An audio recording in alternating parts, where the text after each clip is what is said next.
បាទសូមគោរពបងបាទសូមគោរពបងហ្នឹងហើយបងឈ្មោះអីដែរបាទខ្ញុំឈ្មោះដើមហ្នឹងឈ្មោះមិត្តបងឈ្មោះម៉ាត់បាទនៅខាងខេត្តពងចាមនៅខេត្តកំពតបាទនៅភូមិទំនប់ស្រុកប្រធាយខេត្តពងចាមឃុំឃុំទំនប់ឃុំទំនប់ភូមិទំនប់ឃុំទំនប់ខេត្តកំពង់ចាមហើយចុះស្រុកអីស្រុកប្រធាយបងស្រុកបាធាយបាទស្រុកប្រធាយខាងផ្អាវហ្នឹងហ៎ខាងផ្អាវយើងហ្នឹងអូខាងផ្អាវហ្នឹងមានតារាកំ pl ល្បីៗដូចជានីតាក់ស៊ីនៅផ្អាវដែរបាទនីតាក់ស៊ីនីឆ្អឹងឆ្អឹងក៏នៅខាងប្រញីបាទឈ្មោះអីម្នាក់ទៀតទេដែលកំ pl ដែរឈ្មោះអីទេនេះខ្ញុំផ្លេចដែរខ្ញុំណាមួយខ្ញុំជាកូនសិស្សជំនាន់ក្រោយផងបងមិនសូវជាដឹងវែងឆ្ងាយប្រហែលទេបាទចុះបងចូលក្នុងវិស័យសិល្បៈហ្នឹងហើយតែបានបងចូលក្នុងវិស័យសិល្បៈល្ខោនបាទបានខ្ញុំចូលក្នុងវិស័យសិល្បៈល្ខោនព្រោះខ្ញុំស្រឡាញ់ខាងសិល្បៈវប្បធម៌ខ្មែរល្ខោនយ៉ាងហ្នឹងបងបាទល្ខោនហើយសុំគេសម្ដែងតួអីតួឯងទេបាទអត់ទេខ្ញុំសុំគេសម្ដែងជាតួកំ pl ថ្លុកកំ pl បាទថ្លុកកំ pl ហើយចូលព្រាមបានសម្ដែងផ្លែតែឬមួយយ៉ាងម៉េចបាទចូលទៅរៀនសិនបងរៀនផងលេងផងរៀនយូរហ៎រៀនផ្លៃយូរហ៎បាទរៀនបណ្ដាលេងបណ្ដាគិតទៅវាយូរដែរបងវាមិនឆាប់ទេវាយូរដែរតែលេងបានមួយឆ្នាំពីរឆ្នាំអីបានលេងស្អាតដូចគេដូចឯងទល់ថ្ងៃហ្នឹងបងបាទចុះបងចូលសិល្បៈក្រុមណាបាទខ្ញុំចូលក្រុមសិល្បៈលោកគ្រូអុលសំអាងចូលប្រហែលឆ្នាំណាទៅបាទខ្ញុំចូលឆ្នាំ2009បង2009បាទហ្នឹងហើយខ្ញុំជាសិល្បៈជំនាន់ក្រោយក្មេងខ្ចីទេបងបាទហ្នឹងហើយសម្ដែងមិនដែរសម្ដែងចាប់ផ្ដើមសម្ដែងមានការពិបាកទេបាទជាដំបូងការសម្ដែងគឺជាពិបាកមែនបងពិបាកដែលទីបំផុតដែលលោកគ្រូអុលសំអាងគាត់ដឹកនាំយើងថាឲ្យសម្ដែងចេះមួយសម្ដែងចុះពីរអញ្ចឹងទៅខ្ញុំយល់បន្តិចម្ដងអញ្ចឹងទៅរហូតដល់សពថ្ងៃហ្នឹងខ្ញុំចេះហើយបងប៉ុន្តែចេះមិនទាន់បានច្រើនប្រហែលទេណាមួយលោកគ្រូអុលសំអាងគាត់ដឹកនាំបន្ថែមទៅទៀតបន្ថែមថាសិល្បៈហ្នឹងរបៀបអាម៉េចបាទវប្បធម៌អាម៉េចបាទហើយការសម្ដែងមិនដែរในវិស័យសិល្បៈក្រុមហ្នឹងមានការទទួលសម្ដែងបានច្រើនទេបាទដែលក្រុមគ្រូអុលសំអាងគាត់មិនសូវបានសម្ដែងបានច្រើនប្រហែលទេបាទគាត់មិនសូវប្រហែលទេព្រោះថាជួនកាលមួយខែអីគាត់សម្រាប់បានថា3ថ្ងៃបាទគាត់ចេញទៅរហូតបាទបាទថាគាត់ចេញច្រើនហើយបងចូលសិល្បៈឆ្នាំ2009បាទ2009 2008បាទ10 11 12បាទ13ណាមួយខ្ញុំវាសម្ដែងអត់បានច្រើនណាប្រហែលទេបងណាមួយខ្ញុំមកវាទៅថៃបាទបងទៅថៃបាទទៅថៃមើលរយៈហ្នឹងណាបាទទៅថៃមើលរយៈសិនដើម្បីទៅរកនិយាយចំថាវាខ្វះលុយបាទយ៉ាងហើយខ្ញុំសម្រាប់ពីសិល្បៈខ្ញុំទៅដល់រកស៊ីថៃទៅថៃបានប៉ុន្មានឆ្នាំបាទខ្ញុំទៅបាន4ឆ្នាំបងអូទៅយូរដែរបាទទៅបាន4ឆ្នាំហើយខ្ញុំត្រឡប់ពីថៃវិញខ្ញុំសុំគាត់ចូលក្រុមសិល្បៈអុលសំអាងដដែលបាទចុះបងធ្លាប់ទៅសម្ដែងក្រុមគេដែរបាទខ្ញុំដែរទេបងទៅសម្ដែងតែអុលសំអាងហ្នឹងខ្ញុំមានពេលណាទៅសម្ដែងកន្លែងគេអញ្ចឹងបាទហើយចុះតម្លៃខ្លួននៃទីតម្លៃប្រហែលដែរឬយ៉ាងម៉េចអាស្រ័យលើបាទខ្ញុំអត់ទេបងរឿងតម្លៃខ្ញុំអត់ទាប្រហែលខ្ញុំអត់ទាទេបងព្រោះថាខ្ញុំគិតថាខ្ញុំនឹងជាកូនសិស្សរបស់គាត់ណាមួយគាត់ដឹកនាំខ្ញុំទៅផ្លូវល្អអញ្ចឹងខ្ញុំអត់យកលុយជាធំទេជាពិសេសគឺខ្ញុំស្រឡាញ់សិល្បៈហើយនឹងវប្បធម៌ខ្មែរយើងបាទហើយសម្ដែងពីច្រើនតាមបណ្ដាស្រុកខេត្តឬមួយនៅទេរាជធានីបាទនិយាយចំតែតាមខេត្តបាទតាមខេត្តនានាហើយណាមួយលោកគ្រូអុលសំអាងគាត់ដឹកនាំខ្ញុំទៅថតរឿងថតអីតាមទូទស្សន៍តាមអីហ្នឹងបាទបងធ្លាប់បានចូលសម្ដែងទូទស្សន៍ដែរបាទចូលសម្ដែងទូទស្សន៍បាយ័នទូទស្សន៍ដែលទៅទូទស្សន៍ជាតិយើងហ្នឹងណាបាទហើយនឹងទូទស្សន៍ប៉លេខ5ហើយនឹងស្អីប៉ CTN អូក្រាលហ្នឹងបង អាស៊ីអាគ្នេយ៍អីទៅទាំងអស់បាទ ហើយចូលបងថតឃើញបងដូចថតបទចម្រៀងការ៉ាខេកាយវិការ អាហ្នឹងទៅថតហ្នឹងបងថតនៅភ្នំប្រាសាទយើងនេះបាទទៅថតហ្នឹងមើលលោកគ្រូអល់កំអាងគាត់ដឹកនាំទៅគាត់លើកស្ទួយយើងហ្នឹងបាទការសម្ដែងមិនសូវប្រមាណទេបងណាដែលលោកគ្រូអល់កំអាងគាត់ជួយលើកស្ទួយខ្ញុំបាទឲ្យខ្ញុំល្បីល្បាញរហូតដល់សប្តាហ៍ថ្ងៃហ្នឹង ហើយឥឡូវគាត់ថាសិល្បៈដែលខ្លួនចេះហ្នឹងអាចទុកចិត្តខ្លះនៅ បាទនិយាយ សុបាយចិត្តអត់ បាទសប្បាយចិត្តព្រោះខ្ញុំចេះហើយបាទខ្ញុំអត់ដូចមុនទេបាទបើពីមុនខ្ញុំនៅជាន់ឆាកហើយខ្ញុំភ័យខ្ញុំញ័រ អូភ័យ បាទសំដែងខ្ញុំខ្លាចគីមិនសើចយ៉ាងហ្នឹងខ្ញុំនៅភ័យពេលឥឡូវដាក់ទៅតិលហ្នឹងគឺខ្ញុំបាទសប្បាយចិត្តខ្លាំងបាទណា ហើយចូលតារាកំ pl ែងលេងជាមួយលោកអល់សំអាងហ្នឹងមានតែម្នាក់ឬពីរនាក់ឬយ៉ាងម៉េចមានតែលោកនេះក្រះឯងឬយ៉ាងម៉េច បាទដេញការសំដែងការពីមុននៅជួបជុំនេះគាត់នឹងធ្លាប់7នាក់បាទធ្លាប់7នាក់ហើយចំណែកអីយៈ8នាក់យៈប្រុសនិងយៈស្រី8នាក់ទាំងអស់បាទ សបោទាំងយៈសបោទាំងធ្លប់ អូបាទសបោនឹងយៈសបោនឹងធ្លាប់ ហេតុអីបានគាត់ដាក់ធ្លប់ច្រើន បាទគាត់ដាក់ធ្លាប់ច្រើនព្រោះថាគាត់ចង់ល្បីបាទគាត់ចង់ល្បីលើកស្ទួយវប្បធម៌យើងនឹងមកលខោនមកប្រទេសកម្ពុជាយើងគឺអត់មានដល់ធ្លាប់ហើយហ្នឹងទេបងបាទអត់មានធ្លាប់ហើយហ្នឹងហើយក៏អត់មានយៈហើយហ្នឹងដែរបាទប៉ិតពីមុនគាត់មានអារូងតូចទេបងឆាកតូចទេ2ដល់10ម៉ែត្រពីមុនប៉ិតឥឡូវគាត់មានតាំងពីឆាក4ដល់10ម៉ែត្រក៏មាន2ដល់10ម៉ែត្រក៏មាន6ដល់10ម៉ែត្រក៏មាន អូមិនថាឆាក3 បាទ ចូលលោកសប្បាយចិត្តទេដែលឃើញលខោនក្រុមគាត់រីកចម្រើន បាទអូខ្ញុំសប្បាយចិត្តណាស់បងខ្ញុំសប្បាយចិត្តគ្មានអ្វីប្រៀបទៅបានទេបងបាទ ហ្នឹងហើយក៏ប៉ុន្តែក្រុមគេដតីមិនដែរគេចេញច្រើនហើយចេញតិច ទេក្រុមអ្នកដតីបើតាមនេះខ្ញុំដូចអត់ដឹងដែរបងខ្ញុំគិតតែរៀនចេញសម្រាប់អញ្ចឹងចេញពីសម្រាប់ហ្នឹងទៅផ្ទះទៅជួយធ្វើស្រែធ្វើចំការបងបាទដល់ពេលតនីអញ្ចឹងគាត់ទេសួរថាម៉េចហើយអូនតនីនៅខ្ញុំថាបាទតនីហើយបើតនីហើយឡើងមកផ្ទះគាត់អញ្ចឹងផ្ទះគាត់នៅពេញអញ្ចឹងទៅគាត់នាំទៅខាងស្ទីឌីយ៉ូខាងអីបាទទៅខាងទីខាងអីអញ្ចឹងទៅ ដើម្បីឲ្យយើងនឹងស្វែងយល់អំពីវប្បធម៌កាន់តែច្បាស់បាទ ខ្ញុំយល់យ៉ាងម៉េចទេចំពោះតម្លៃវប្បធម៌ខ្មែរ បាទចំពោះតម្លៃវប្បធម៌ខ្មែរគឺខ្ញុំថាយល់គឺថាល្អថាបង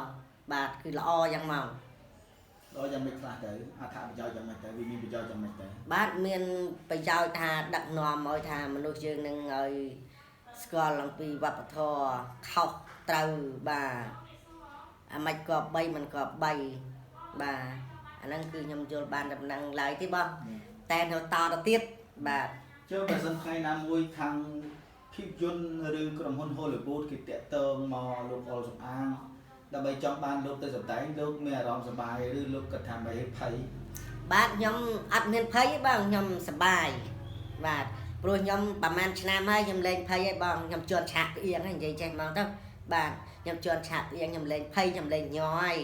ធ្វើអីក៏កើតសំដែងអីក៏កើតដែរថ្ងៃនេះបាទ ចុះសប្តាហ៍ថ្ងៃនៅក្នុងជំនាញគ្រប់គ្រងផ្នែកកំ pl ែងហ្នឹងនៅក្នុងក្រុមអល់សំអាងហ្នឹងលោកចេះតែកំ pl ែងមួយមុខឬមួយចេះបច្ចេកទេសណានៃចេះធ្វើឆាកដូចគេអត់ អូនិយាយពីរឿងខាងនេះគឺថាចេះទាំងអស់បងសូម្បីតែធ្វើឆាកណាសូម្បីតែ mixer បាសនិយាយចង់ឧបករណ៍មកឆាកហ្នឹងគឺខ្ញុំកាន់ទាំងអស់បាទមិនតែសំដែងទេបងគឺកាន់ខាង mixer ខាងមីក្រូខាងបាសខាងអកខាងអីហ្នឹង បាទអញ្ចឹងបានថាលោកប្រធានលោកចង់ឲ្យយើងចេះច្រើនមែនទេ បាទលោកប្រធានគាត់ចង់ឲ្យចេះច្រើនឲ្យចាប់យល់ចាប់អីថានេះមិនគាត់ឲ្យដឹងគាត់មិនបដៅគាត់មិនបង្រៀនខ្ញុំតែវប្បធម៌តែល្ខោនទេបងគឺគាត់បដៅឲ្យខ្ញុំចេះតាំងពីកាន់ mixer មិនណាបាទមីក្រូមិនបាសមិនបាទអំភ្លីមិនអកមិនគឺយកតង់ឯហ្នឹងបាទខ្ញុំការសំដែងគឺខ្ញុំមកសំដែងហើយខ្ញុំមកកាន់ mixer បាទកាន់ mixer ហើយខ្ញុំលោបមើលគេអ្នកសំដែងដែលជើងចាស់គាត់សំដែងហ្នឹងហើយខ្ញុំក្រេបបញ្ជក់យកនឹងដាក់ក្នុងខ្លួនខ្ញុំដើម្បីខ្ញុំនឹងបង្ហាត់បង្រៀនដែលក្មេងៗចំនួនក្រោយតទៅមុខទៀតបាទ ហើយក៏ដូចថាយើងតំចេះឬយើងចេះហើយមានការមើលងាយពីអ្នកដតីពីធ្លុកដូចគ្នាឬគេដូចថាសិល្បៈដូចគ្នាដែរអត់ អត់ទេបងខ្ញុំអត់មានទៅមើលងាយគេទេមានតែដាក់នាំគេឲ្យទៅផ្លូវល្អដូចខ្ញុំដែរ ចុះគេវិញ បាទចំណែកគេអានេះដែលអ្នកដតីខ្ញុំឃើញមួយចំនួនតូចបាទមួយចំនួនតូចក្រុមសិល្បៈក្រុមសិល្បៈណាទេខ្ញុំអត់ដឹងទេបងណាបាទខ្ញុំអត់ដឹងទេ តែគេរិះគន់គេបាទរិះគន់គេអាហ្នឹងដាក់ពាក្យចាស់គាត់ថាលៀងគូតខ្លួនឯងលៀងមិនទាន់ជ្រះតែអ្នកឯងហ្នឹងទៅលៀងគូតឲ្យគេយ៉ាងគេជល់ព្រមអត់ ចូលមានសិល្បៈខ្លះរត់ចេញពីក្រុមអូសំអាងដែរ អូបងនិយាយពីខាងសិល្បៈរត់ចិនគឺរត់ចេញច្រើនណាស់អាហ្នឹងដោយសារគេណា មិនបានមិនបានចេញដោយសារយ៉ាងម៉េច បាទអត់មានរឿងបញ្ហាអីទេបងគឺថាដោយសារគេអូសទាញអូសអីយ៉ាងគេដឹកនាំទៅនិយាយមួយយកពីរយ៉ាងទៅ គឺប្រើលុយ បាទគេប្រើទឹកលុយប្រើអី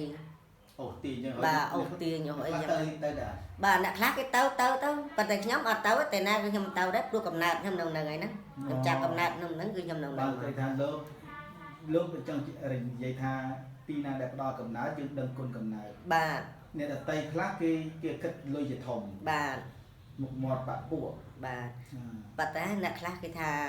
អាហ្នឹងដូចពាក្យគេថាពាក្យចាមរាមគេថាតែដល់សើចត្រូវដល់ជូនដល់ត្រូវសើចគូដាក់អានេះមិនសើចដល់ផ្ទះគូដាក់ឯង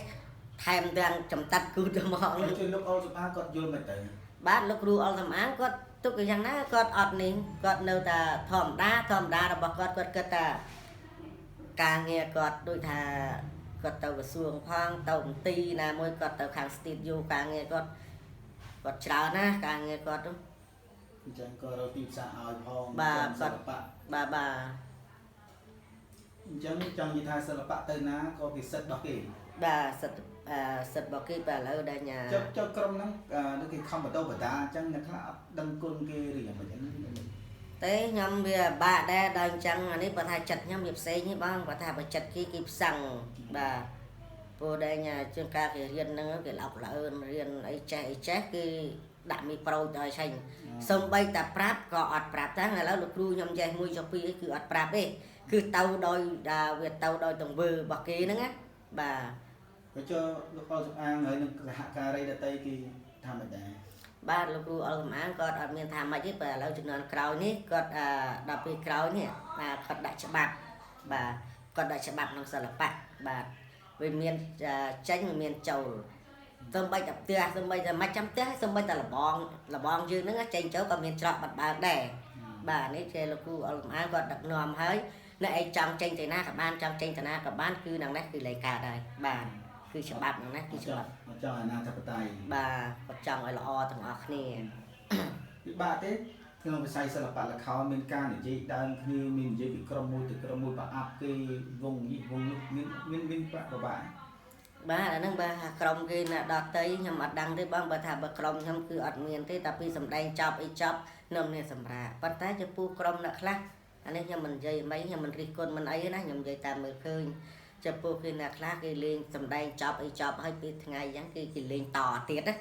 បើតែគេមិនលេងជាសិល្បៈទេគេលេងដូចជាបៀដូចជាលបែងស្អីផ្សេងអូអត់ចូលក្នុងវប្បធម៌យើង ចុះបងប្អូនបានល្បែងស៊ីសងមិនដែរ អូបាត់ចិត្តឆឹងបាត់មកអត់ឲ្យលេងមកបាទពេលចប់សម្ដែងចប់ត្រូវសម្រាប់បាទត្រូវសម្រាប់នៅក្រុមឆាកសំបីតែដើរឆ្វេងឆ្វាយគឺក្រុមសិល្បៈគឺអត់ឲ្យដើរទេអល់ប៉ាងអត់មានឲ្យដើរទេសូម្បីតែទិញអីហ្នឹងយើងអាចបើថាឲ្យគេទិញឲ្យបានបើថាមិនឲ្យទិញឲ្យបានទេយើងអាចឆ្លៀតទៅបានតិចតួចបើថាពេលយប់បាទតែងខ្លួនធ្វើខ្លួនឬអីហើយគឺអត់ឲ្យចុះពីលើឆាកមក បើចុះលើកឃើញថាគេល្បីថាចុះក្រុមអលសំអាងឡាយទៅគេមានការគ្រប់គ្រងមើលច្រើនហ្នឹង អូបងហើយក្នុងការហើយគាត់បានគិតមើលក្នុងមួយយប់នេះខ្ញុំមិនថាលើកទៅសើមិនទេណាលោកគ្រូអល់កំាងជាគ្រូរបស់ខ្ញុំបានប៉ុន្តែខ្ញុំមិនមែនថាលើកទៅសើគ្រូអល់កំាងមិនទេគឺខ្ញុំឃើញផ្ទាល់ក្នុងភ្នែកគាត់ឡាយបាទបានច្រើនណាស់គាត់ឡាយក្នុងមួយយប់បានប្រហែល K បាន 30K ជាងបាទបាន 30K ជាងជួនកាលបាន40អូបានច្រើនណាស់ព្រោះខ្ញុំចាំវាមិនច្បាស់ក្នុងការឡាយរបស់គាត់ ហើយមហាជនគ្រប់គ្រង អូមហាជនគ្រប់គ្រងច្រើនណាស់បងគ្រប់គ្រងខ្លាំងណាស់ហ្មងបាទគ្រប់គ្រងគេថានិយាយចាំគេឲ្យលេខមីដៃមកឲ្យមីដៃ ក្នុងជាតិក្នុងប្រទេស បាទ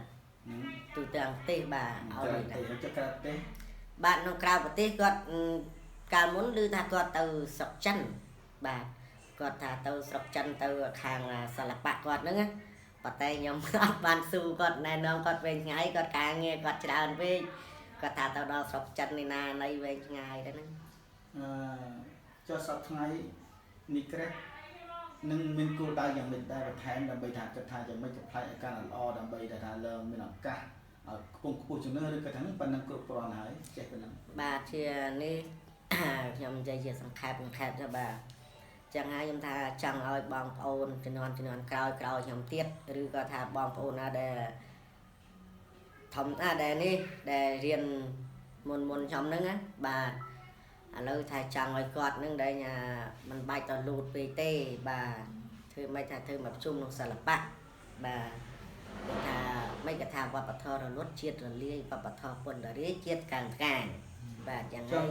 លោកចេះសប្តាហ៍ប៉ុណ្ណឹងគ្រប់គ្រាន់ពីមួយthángត្រូវរៀនទៀត បាទខ្ញុំអត់ទេបងរឿងចេះគឺថាមិនងាយគ្រប់គ្រាន់ទេមិនរៀនតទៀតបាទចុះ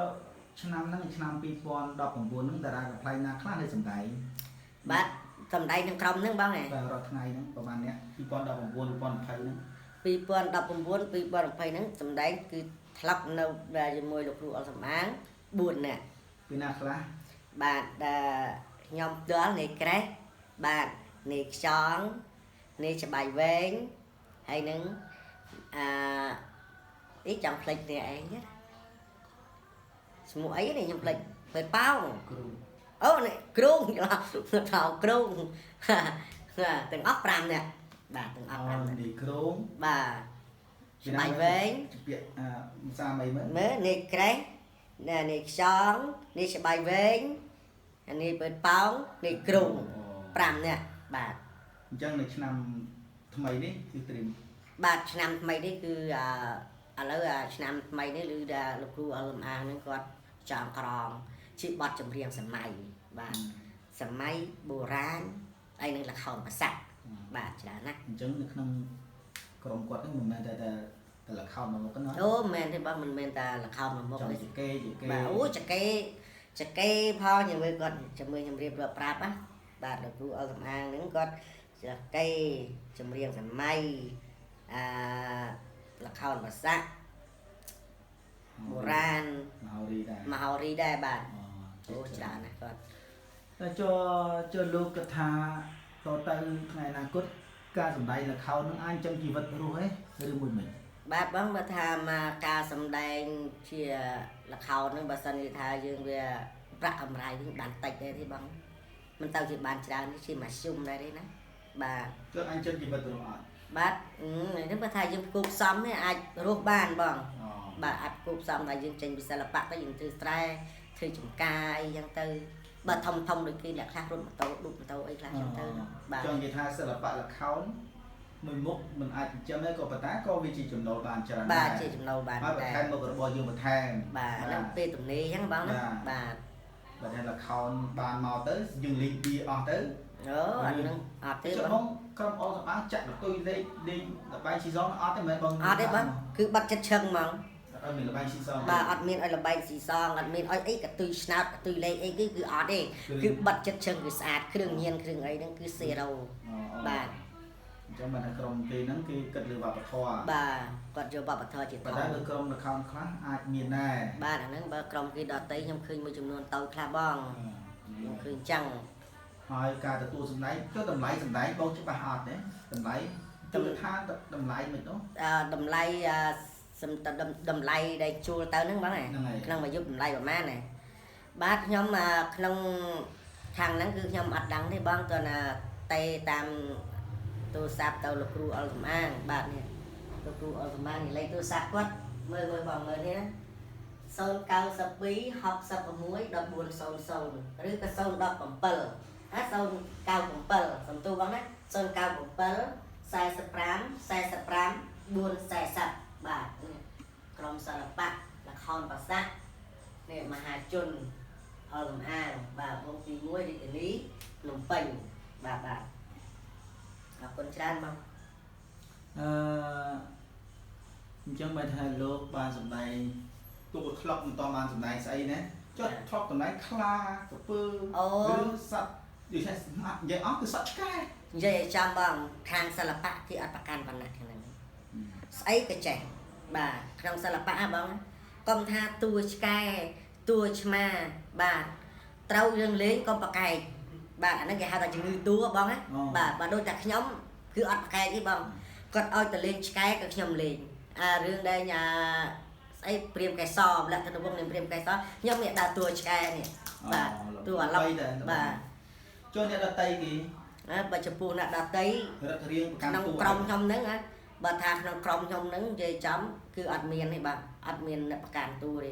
ឲ្យតែជំរុញដាក់តួអីឲ្យតួខ្វាក់តួខ្វាន់តួនិយាយចំ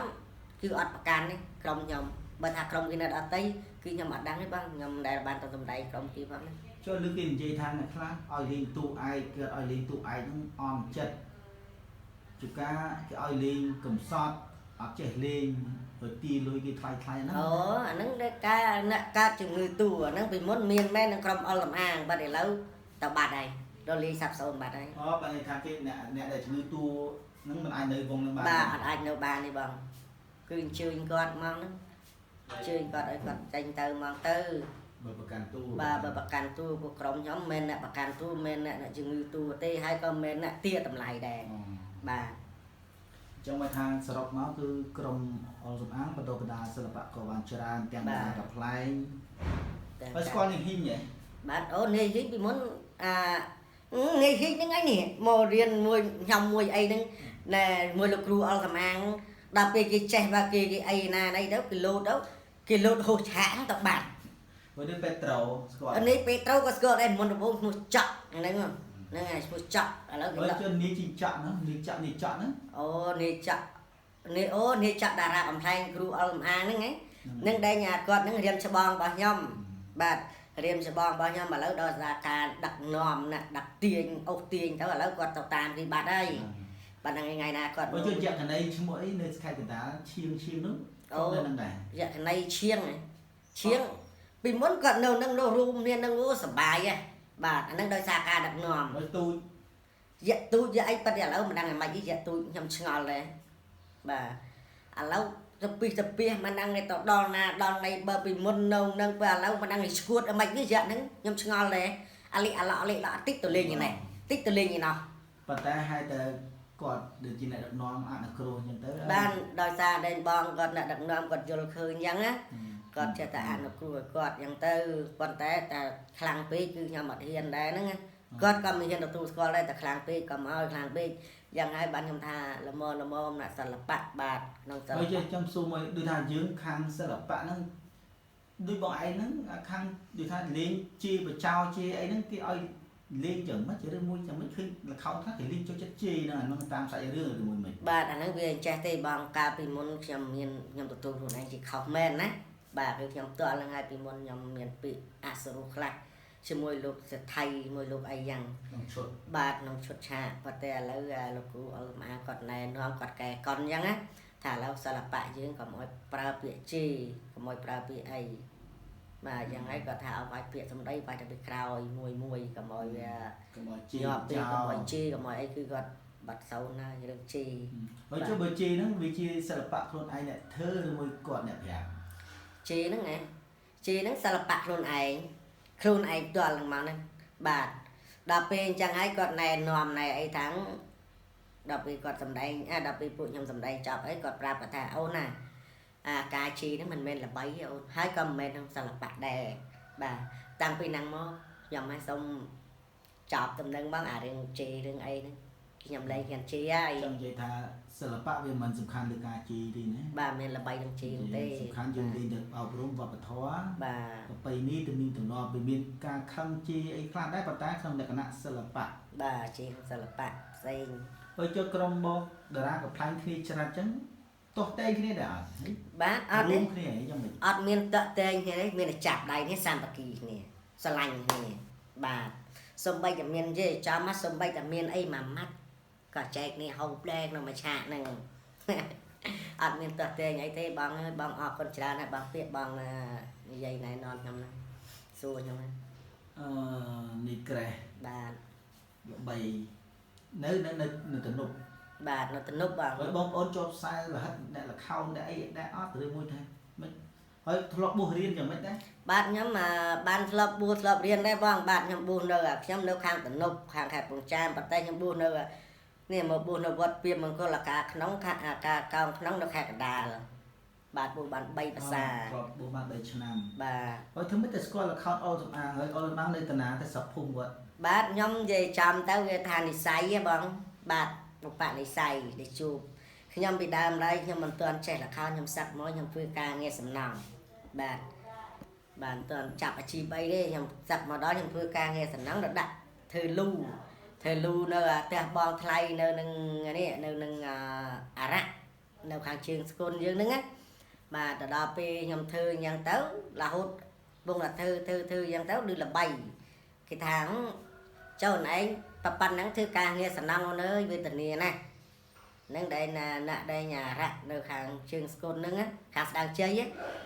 អូនឯងធ្វើអញ្ចឹងទៅអូនអើយតូចផងអីផងហត់អញ្ចឹងអូនឯងសុំគេលេងទៅថាលេងអីបងលេងនៅល្ខោនខ្ញុំភ្ញាក់ខ្លួនហ្មងខ្ញុំថាលេងល្ខោនឯណាមានខ្ញុំឆ្ងល់អញ្ចឹងណាតែនេះល្ខោនដែលអល់សំអាងនេះនៅនឹងអារ៉ាក់យើងស្គុនយើងហ្នឹងណា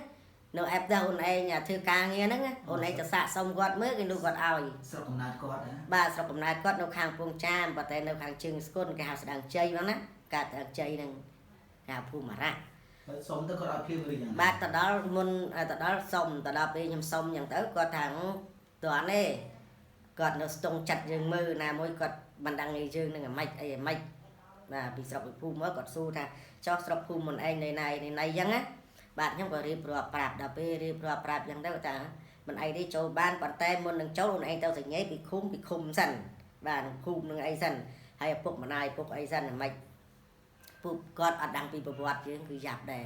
ទៅដល់ពេលអញ្ចឹងទៅខ្ញុំឯងក៏នាំបងនាំអីខ្ញុំមកដល់អញ្ចឹងគាត់ឯងក៏អបអសាទរអញ្ចឹងណាគាត់ក៏ទទួលគាត់អីខ្ញុំទៅញ៉ៃខ្ញុំអីរួចធ្វើច្បាប់ធ្វើអីត្រឹមត្រូវណាបងអូបាទគេថាសិល្បៈមួយដែលសម្ដែងមកគាត់មិនចេះតែបាណាណៃទេបាទអត់ទេបងគាត់មានចេះតែអូសទាញនៅក្រុមគេនៅដតីទេគឺអត់ទេគាត់មានច្បាប់មានទម្លាប់ត្រឹមត្រូវណាស់ថាណែឯងចង់រៀនណែឯងចង់អីយ៉ាងទៅតែញ៉ៃពីភូមិពីឃុំចង់ឲ្យពុកម្ដាយសួរពុកម្ដាយទៀតប្រវត្តិកូននឹងមិនខ្លះបានគាត់ហ៊ានទទួលចុះសុំសួរបន្តិចមើលចុះលឺក្រុមសិល្បៈគាត់ច្រើនប៉ុន្តែគឺឈើទាំងដៃត្រទាំងខឹមទាំងនិយាយអីមិនបានក្រុមដតេគេចូលចិត្តអូសទាញមែនហើយគាត់ជាឲ្យតែខ្ញុំឆ្ងល់ដែរបងចាក្រុមដែលក្រុមខ្ញុំហ្នឹងមុនមានច្រើនណាស់បងគាត់ដៃត្រ4នាក់ដៃត្រដៃស្គរក៏4នាក់ដៃខឹម2នាក់3នាក់ដៃខឹមបាទ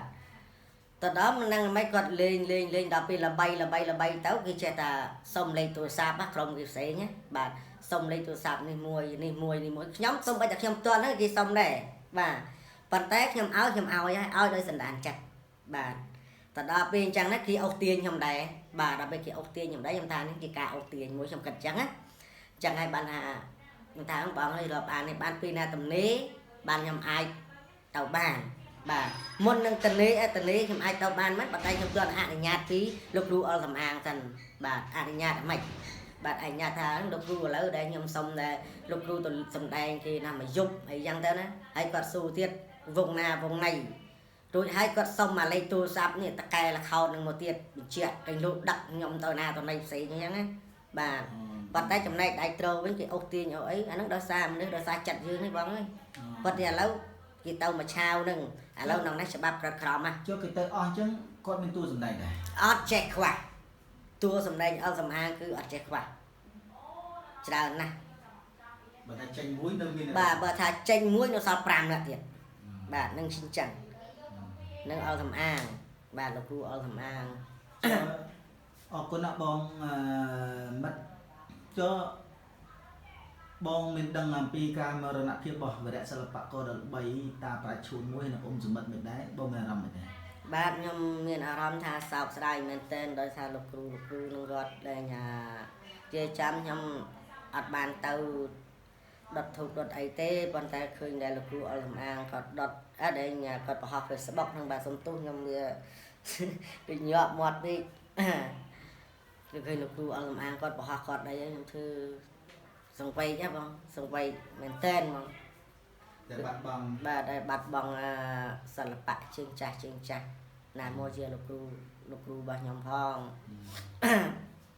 អញ្ចឹងគាត់បងមានពាក្យអីផ្ដែផ្ដាំចំពោះសិល្បៈចំនួនថ្មីបងប្អូនដែលថាចូលវិស័យសិល្បៈទៅកែប្រែយ៉ាងណារៀបចំខ្លួនយ៉ាងណាក្នុងការចូលរួមវិស័យសិល្បៈអប់រំជាតិ